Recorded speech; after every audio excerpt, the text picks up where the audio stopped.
Halo sahabat Museum Sandi, kembali lagi bersama aku, Oni. Saat ini aku berada di kota Yogyakarta, tepatnya di Museum Sandi. Nah, aku ingin mengajak kalian semua untuk apa ya? Untuk tur rumah Sandi. Pasti pada penasaran kan rumah Sandi apa sih? Yuk simak video berikut. Saat pertama kali masuk, suasana di sini terasa hidup dan penuh keceriaan. Ada wahana bermain seru yang bisa dinikmati semua pengunjung loh. Cocok banget nih buat kamu yang datang bersama keluarga atau teman. Begitu tiba di rumah Sandi Duku, suasana langsung berubah. Kesejukan alami menyambut kami. Dikelilingi bukit-bukit hijau, suara alir sungai yang deras, dan kicauan burung-burung yang menenangkan. Suasananya bikin betah kan? Tapi itu baru permulaan. Yuk kita lanjutkan perjalanan.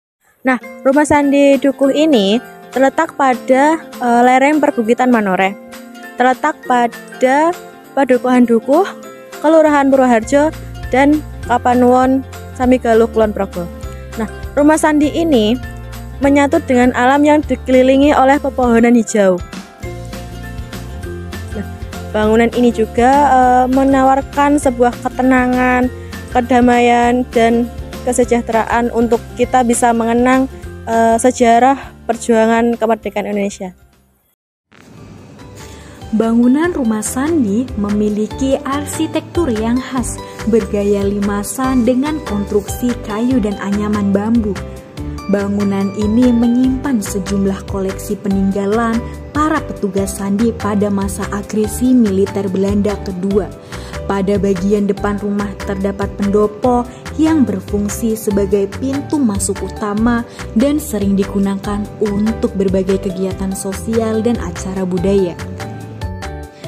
Pada tanggal 19 Desember 1948, pasukan Belanda menyerang lapangan udara Maguwo, memaksa Letnan Kolonel Rudiono Kertopati dan para sandiman keluar dari kota Yogyakarta demi melindungi dokumen penting. Mereka berpindah ke Padukuhan Dukuh Kulon Progo yang strategis di apit Sungai Progo dan Bogowonto, di rumah sederhana milik keluarga Merto Sutomo. Para sandiman melanjutkan operasi pengkodean dan komunikasi rahasia untuk mendukung perjuangan. Rumah ini juga menjadi pos penting bagi penghubung militer, termasuk untuk Wakil Kepala Staf Angkatan Perang II, Kolonel TB Simatupang. Sejak tahun 1996, rumah ini menjadi lokasi napak tilas sejarah persandian dan pada tahun 2014 direnovasi menjadi rumah Sandi oleh Lembaga Sandi Negara. Ponijan merupakan putra kedua dari Bapak Merto Sutomo. Masa kecilnya hidup dalam perang kemerdekaan dan ikut berperan aktif dalam perjuangan. Sebagai kurir, Ponijan bertugas mengirim pesan-pesan penting ke berbagai daerah sekitar Samigaluh, mendukung kelancaran operasi persandian yang sangat vital dalam perjuangan Indonesia.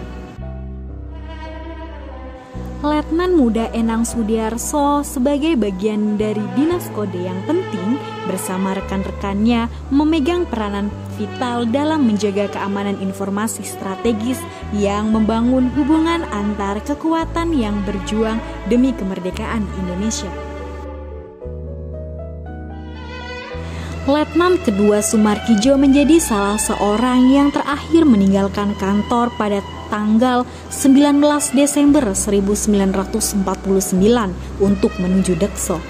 Di sana beliau bergabung dengan regu penghubung angkatan perang dan mendirikan bagian Sandi selama Perang Kemerdekaan Kedua. Selain bertugas sebagai checkpoint bagi yang akan menghadap Wakil Kepala Staf Angkatan Perang Kedua di Banaran, pada tahun 1950 beliau menjadi orang pertama Indonesia yang belajar kriptografi di Belanda, memperkuat kontribusinya dalam dunia persandian Indonesia.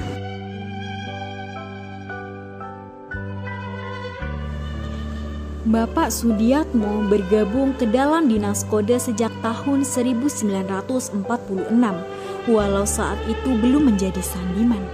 Pada saat Belanda menyerbu kantor di Jalan Batanawarsa nomor 32, beliau satu di antara 3 orang yang terakhir keluar dari kantor menuju ke Ndekso. Bersama dengan Letnan Kedua Sumarkijo, beliau membentuk bagian sandi di Dukuh. Kemudian pada bulan Mei 1949 atas perintah Letnan Kolonel Rubiono Kertopati, beliau menyusul ke Jawa Barat untuk menjadi samdiman tetap.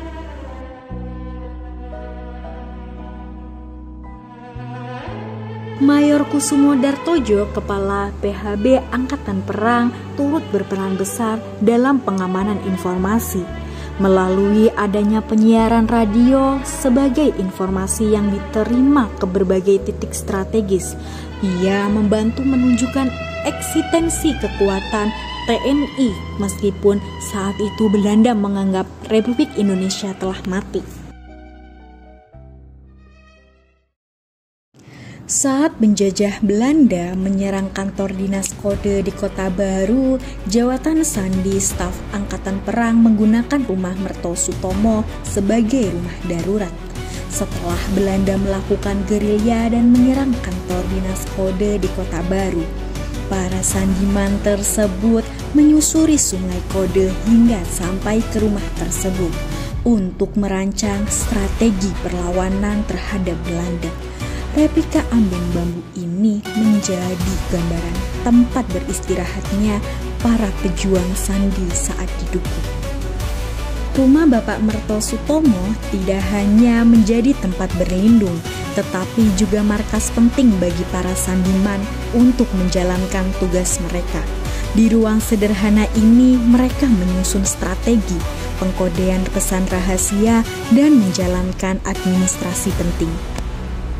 Rumah ini adalah saksi sejarah persandian Indonesia dan perjuangan menuju kemerdekaan dengan struktur sederhana dengan tiang saka, guru, dan kayu jati dan nangka, serta dinding gedek dari anyaman bambu. Rumah ini menggambarkan kesederhanaan dan ketangguhan. Renovasi pada tahun 2013 dilakukan dengan tetap mempertahankan bentuk aslinya. Sisa kayu-kayu dari struktur awal rumah tetap disimpan untuk menghormati jasa Bapak Merto Sutomo yang telah mengizinkan rumah ini sebagai markas darurat. Dapur atau dalam bahasa Jawa disebut pawon adalah komponen penting dalam sebuah rumah. Di atas amben dapur inilah para sandiman mengisi ulang tenaga setelah seharian berjuang, beristirahat, dan menikmati makanan bersama. Amben dapur ini bukan hanya tempat beristirahat, namun juga menjadi ruang untuk bercengkrama dan menyatukan semangat perjuangan.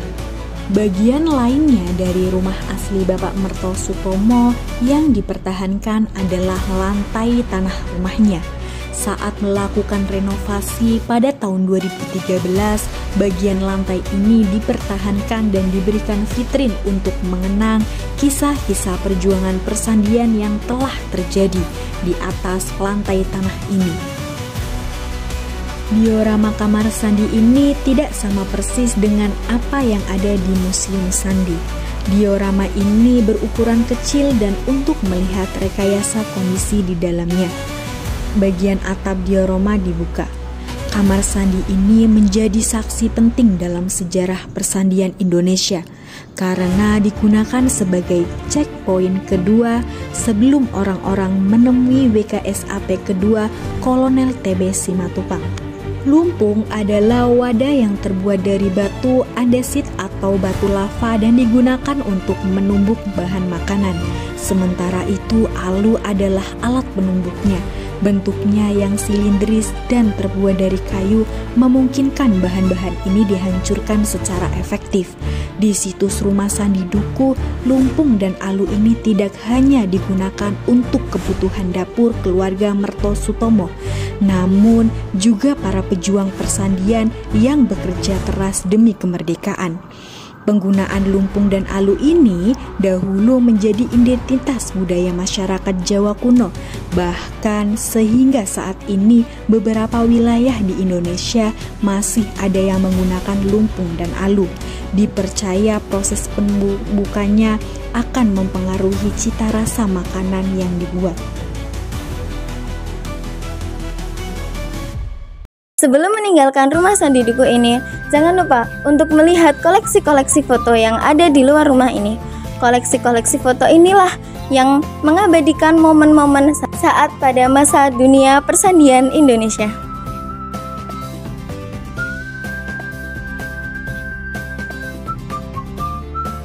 Selain itu, ada juga permainan Sandi Polybius dan Sandi Caesar yang menarik, di mana teman-teman bisa mengasah kemampuan dalam pemecahan kode seperti para sandiman.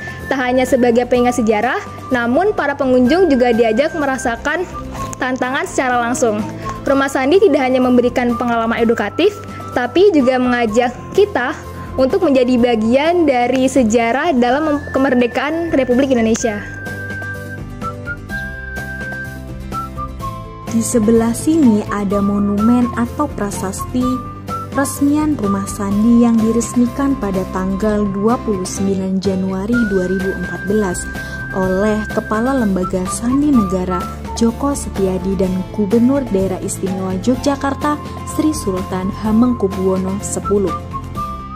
Fasilitas tambahan lainnya yaitu ada musola untuk beribadah. Di belakangnya musola kita ada dapur, dan di belakangnya dapur kita ada kamar mandi. Menjadikan Rumah Sandi Dukuh ini bukan hanya sebagai cagar budaya loh, melainkan bisa sebagai untuk pusat kegiatan sosial dan budaya. Rumah Sandi Dukuh memiliki nilai penting yang patut dilestarikan sebagai salah satu peninggalan bersejarah yang kaya akan cerita perjuangan. Sebagai markas para pejuang Sandi, rumah ini menjadi saksi bisu atas upaya besar yang dilakukan dalam mempertahankan kemerdekaan Republik Indonesia. Nah, gimana nih teman-teman? Menarik bukan? Rumah Sandi Dukuh ini menyimpan banyak sekali sejarah. Jangan lupa mampir ya, dan jangan lupa like, comment, and subscribe. See you next video. Bye-bye.